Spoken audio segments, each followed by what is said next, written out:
Olá pessoal, hoje eu gostaria de falar do conservadorismo clássico, do conservadorismo verdadeiro que é o inglês, que os brasileiros tentaram copiar, imitar e fazer melhor ainda. O brasileiro ele copiou o tradicionalismo lá fora, europeu, né? E ainda ou teve arrogância ou ingenuidade, não sei, né? Ou a própria burrice. Ou talvez foi de propósito mesmo, oportunismo, com certeza, por populistas que pegaram esse movimento e tentaram o adaptar, o fazê-lo melhor, né? O classificando como conservadorismo brasileiro. E aí todo mundo fala, cada país de terceiro mundo tem seu próprio conservadorismo. Assim como tem a janela de Overton, né? No qual eu deixo claro no short, nos vídeos anteriores, que caiu em desuso. Simplesmente só países de terceiro mundo, como o Brasil, continuaram a usar. Assim como os próprios termos, países de primeiro, segundo e terceiro mundo, mudaram a classificação. A globalização com o capitalismo, né? Da cultura americana. Tá bom? Então, nós vemos qual a diferença do inglês para o brasileiro, tá bom? O brasileiro ele é de esquerda, segundo o próprio conservadorismo cooptado, redefinido com o fim do Muro de Berlim, né? Como eu vinha descrevendo, demonstrou realmente que os graus de governo do conservadorismo brasileiro, que era da direita ali, mesmo do fascismo, do nazismo na época, passou-se a ser de esquerda, que é o que? A centralização de poder. Um liberal clássico, ele era um conservador por definição, né, como eu vim explicando aqui.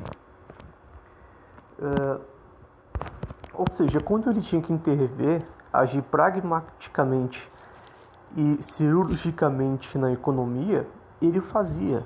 Em inglês também, né? Ele era um interventor.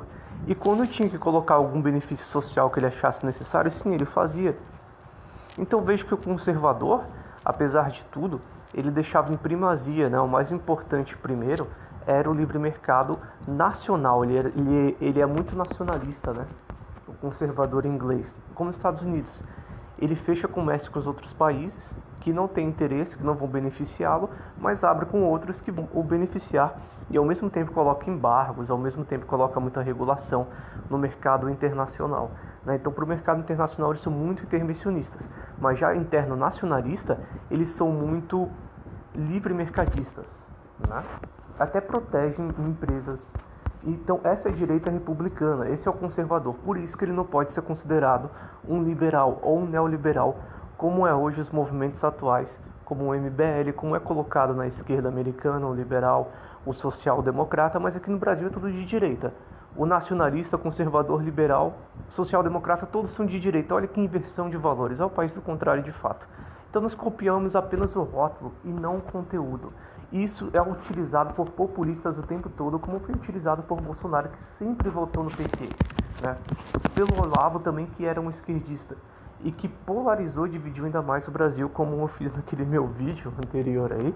Eu estava um pouco revoltado e fiz de um jeito mais frenético, né? Mais enérgico, mas eu voltei a me acalmar. Eu estou fazendo de um jeito mais, enfim, colaborativo aqui, pessoal.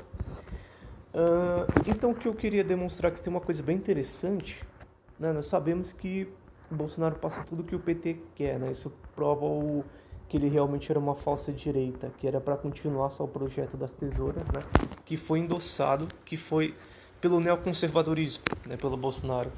E neoconservadorismo é essa falsa direita, direita populista e tudo mais, né? Então veja o zionismo muito presente, né, no governo, e olha como é o país lá, Israel, né, o país mais cultura walker do mundo, que hoje, né, a direita fica fazendo militância aí, né. Quem tiver dúvida pode acessar esse site, tá? terracoeconômico.com.br, e é só pesquisar sobre Israel e Bolsonaro no Google, ou aqui mesmo, né? Ele vai mostrar os principais pontos que entram em contradição. É a fonte basicamente daquela minha postagem, né? Um país completamente progressista, esquerdista. Então isso não é só isso que entra em contradição com esses neoconservadores, né? Que são zionistas, né? Mas também várias coisas que eu acabei de citar. Para começar, eles não são ceticistas políticos, né? Eles são populistas, endossam a idolatria que vem desde a cultura da ignorância do regime militar que eu descrevi nos meus vídeos anteriores, né? Basicamente o tradicionalismo brasileiro da cultura da espada. Aliás, República da Espada, né? Então, todo esse tipo de coisa vem sendo encabeçado por uma agenda neocon, né? E isso o neocon vem falando nos meus vídeos mais antigos.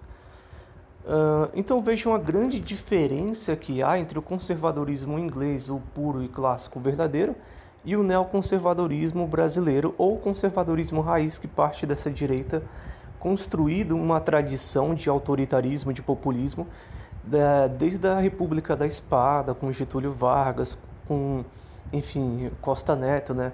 O Brasil tinha mais de 90% da sua economia mais centralizada que países sob tutela da União Soviética.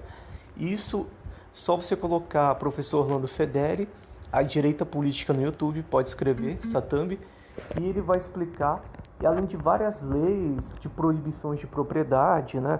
Tem várias leis socialistas, o Brasil é colocado como um país socialista, tanto pelas leis como pela economia também, sem segurança jurídica nenhuma, o subsolo do Estado, também as áreas aéreas do Estado. Aliás, eu tenho uma postagem sobre isso. Ó. Bens públicos, suas formas de sucessão, aliás, de cessão e alienação socialista. Né? Aqui eu venho descrevendo as leis, basicamente. Quem quiser acessar essa minha página aqui, ó, Liberalismo versus Corporativismo. Sendo que essa publicação 2018 é bem antiga, né? Então vejam que eu tenho todas essas fontes aqui. Tem também o livro do Felipe Orleans Bragança, Porque o Brasil é um País Atrasado. Lembrando aqui que eu não sou ideólogo de político, tá? Não sou idólatra de político, eu sou a favor de ideias conservadoras de direita. E se um político estiver apoiando, eu vou apoiar. Se não tiver, eu não vou estar junto.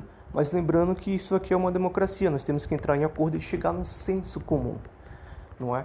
Como, por exemplo, o que o Kim Kataguiri fez, né, apesar de ele ser um liberal de esquerda, ele uniu ali o PSOL e o Novo naquela votação de...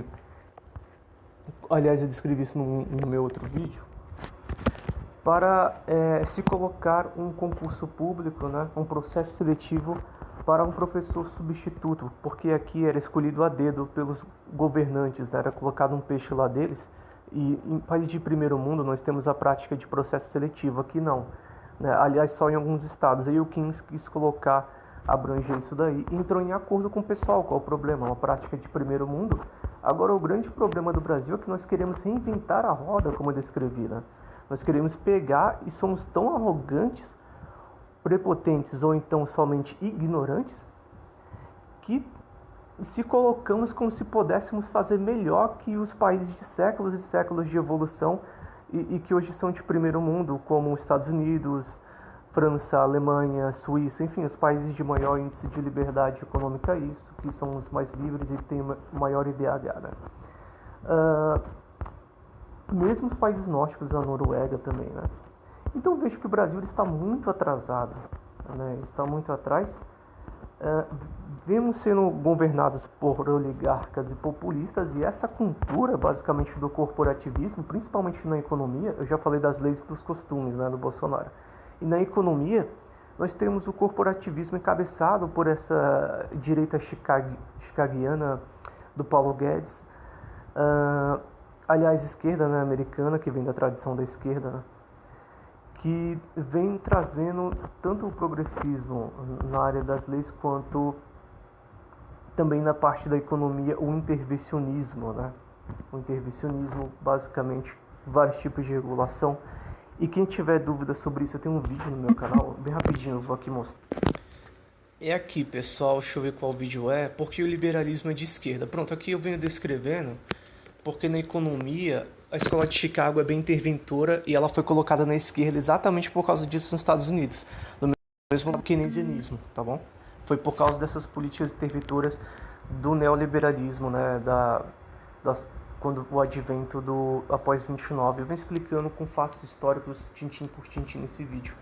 E quem quer saber sobre os neocons também tem esse vídeo, esquerda e direita, dois polos da mesma doutrina, como a direita foi destruída pelos comunistas.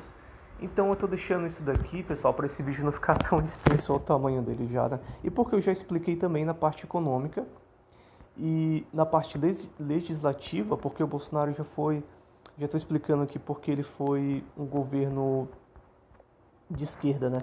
Aqui eu coloquei comunista só para chamar atenção, não propriamente ele é um comunista. Ele é a direita do passado, que hoje é esquerda, né? Ele é um governo centralizador e um governo que vai favorecer o corporativismo, né? E as oligarquias, e vai favorecer a continuação aí do populismo. Então é isso, pessoal. Obrigado por assistir e até a próxima.